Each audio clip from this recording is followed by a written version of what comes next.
First of all నన్ను అయితే wrong prove చేయడానికి చాలా ట్రై చేస్తున్నారు. ఆ రీల్లో కూడా కనిపించింది మాట్లాడే విధానం కానీ అన్నీ.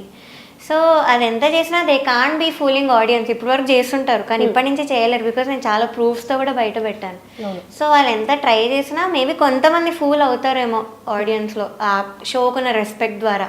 కానీ ఇప్పుడు నేను చెప్పాను కాబట్టి నాకు తెలిసి చాలామంది రియలైజ్ అయ్యే ఉంటారు. అవును అవును. సో మేబీ ఇప్పటి నుంచి తగ్గించచ్చేమో షూటింగ్స్లో. కానీ ఇప్పటి వరకు అయితే చాలా చేశారు మమ్మల్ని ఫోర్స్ చేయడం కానీ.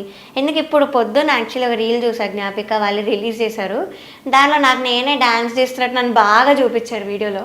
అది వాళ్ళు నన్ను ఫోర్స్ చేసిన కంటెంట్. అది బయట తెలియదు ఆడియన్స్కి. నేను పాడాక ఆ మూవీలో శ్రీదేవి ఎలా చేసుంటారు, నువ్వు అలానే చేయాలి ఇప్పుడు నేను చెప్పాను సార్, నాకు రాదు సార్ అవన్నీ, నేను సింగర్ని, నేను పాడడానికి వచ్చాను కానీ నాకు అన్నీ యాక్టింగ్ కానీ ఇవేం రావు అంటే లేదు చెయ్యాలన్నారు. So I had to do something. అది ఆ రీల్లో ఎలా పోర్ట్రే చేస్తున్నారంటే నాకు నేను ఏదో ఎంజాయ్ చేసుకుంటూ డాన్స్ చేసినట్టు పోర్ట్రే చేశారు. So this is how easy జనాలకు చూపించడం, అంటే జనాల్ని ఫూల్ చేయడం. సో అలా చేస్తున్నారు. అది కూడా కొంచెం బాధ అనిపిస్తుంది, ఎందుకు ఫూల్ చేస్తున్నారు ఆడియన్స్. అదే కదా, నిజంగా అది అబద్ధం. అంటే ఏదైనా ఓపెన్ గా చెప్పేస్తే అయిపోతుంది సరే, లేదా ఇక్కడికి ఆపేసినా బాగుండేది, వాళ్ళు అట్లీస్ట్ ఏదో జరిగింది అని.